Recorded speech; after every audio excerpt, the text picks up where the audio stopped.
Salve, salve, rapaziada! Tranquilo ou não? Ó, professor Ailton Domingos na voz, lançando uma aula esperta para nós. E hoje eu vou falar sobre meu pedacinho do Brasil. Quem não quer um pedacinho do Brasil para chamar de seu, hein? Esse é o título da nossa aula de hoje. Eu sou o seu professor de Geografia aqui no Conexão Escola e a nossa aula é para o 7º ano, agrupamento G, ciclo da adolescência. Professor, não sou desse agrupamento, mas curti o tema. Posso ficar? Com certeza. Seja bem-vindo, vem com a gente que hoje vai ser pesado. Se liga, nós vamos falar sobre os povos tradicionais ou os povos originários, vamos falar sobre o direito à terra dos povos tradicionais e também vamos trocar uma ideia aqui em relação aos movimentos sociais de luta pela terra. Tranquilo? Para iniciar a nossa aula, então, para dar o pontapé inicial, nós vamos começar trocando uma ideia sobre os povos tradicionais. O decreto de número 6040 de 2007, meus queridos, estabelece a Política Nacional de Desenvolvimento Sustentável de Povos e Comunidades Tradicionais aqui no Brasil. Esse decreto, então, determina que os povos tradicionais podem ser compreendidos pelas práticas culturais, organização social, relação estabelecida com o território específico e as suas tradições ancestrais, as suas tradições que vêm passando de geração em geração. Tranquilo? Bom, os povos tradicionais, em sua grande maioria, não detêm a posse legal dos seus territórios e também são reconhecidos por preservar e viver em harmonia com a natureza.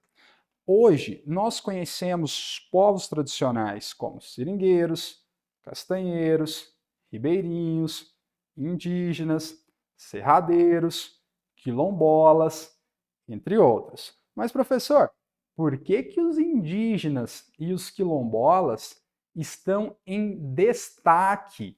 É muito simples. A nossa Constituição Federal, ou seja, do ponto de vista legal, apenas os indígenas e os quilombolas são reconhecidos povos tradicionais brasileiros, são reconhecidos povos originários do nosso país. Os seringueiros, os castanheiros, os ribeirinhos, os caiçaras são exemplos de povos tradicionais que não são reconhecidos pela nossa legislação. Mas mesmo assim, preservam ali suas tradições ancestrais e vivem em harmonia com a natureza. São reconhecidos por preservar a natureza. Beleza? Em relação aos indígenas, o nosso povo originário, né, os nossos nativos. Bom, de acordo com a Constituição Federal de 1988, no seu artigo 231, os índios são reconhecidos por sua organização social, costume, línguas, crenças e tradições. E a eles são aí o direito das terras que tradicionalmente ocupam, competindo, ou seja, é dever da União demarcá-las, protegê-las e fazer respeitar todos os seus bens. Hoje, as terras indígenas são demarcadas pela FUNAI e são de usufruto dos indígenas. Logo, as terras indígenas pertencem à União, pertencem ao governo brasileiro, mas os índios têm o direito de posse dessas terras, podendo explorar as suas riquezas, podendo estabelecer ali as suas relações sociais e econômicas. Mas eles não podem vender as terras e nem mesmo permitir que outros povos explorem aquelas terras, beleza? Bom, no nosso próximo slide aqui, nós vemos que o Instituto Brasileiro de Geografia e Estatística, o IBGE, no Censo Demográfico de 2010, contabilizou 896 mil pessoas como indígenas no nosso país. Essas pessoas estão divididas em 305 etnias, E essas 305 etnias podem ser encontradas em 673 terras indígenas, localizadas principalmente na região norte e centro-oeste do nosso país. Do total de indígenas brasileiros, 63,8% viviam em áreas rurais. E, ainda sobre o total, sobre as 896 mil pessoas, 57,5% viviam em terras que são reconhecidas, em terras demarcadas aos indígenas. Meus amigos, em relação aos quilombolas, nós precisamos entender que os quilombos surgiram ali por volta do século XVI e são comunidades de resistência à escravidão.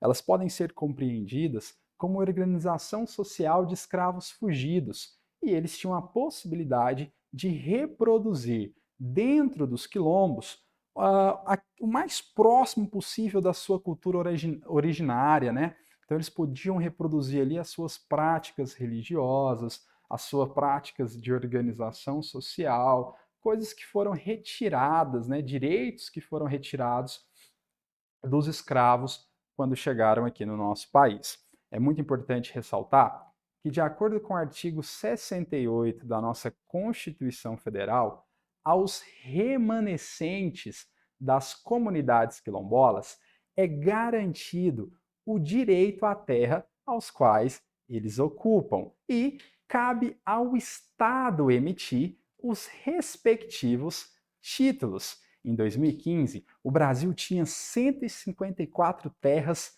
tituladas, ou seja, terras aonde o Estado reconheceu o direito às comunidades remanescentes dos quilombos. Hoje, nós temos 1.462 terras em processo de titulação.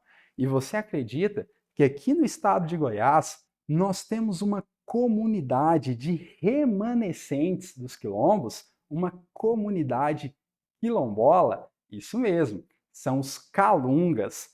Hoje, a comunidade quilombola dos calungas tem aproximadamente 5.000 pessoas. É muita gente, né?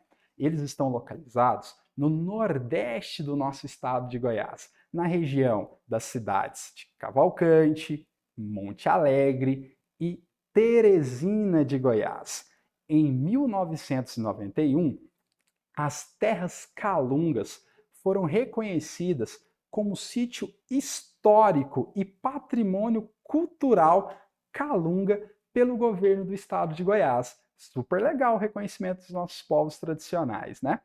Os povos calungas também são chamados de serradeiros. Então, pode ser que você, ao ler uma revista ou assistir a TV, ouça a relação entre calungas e serradeiros, beleza?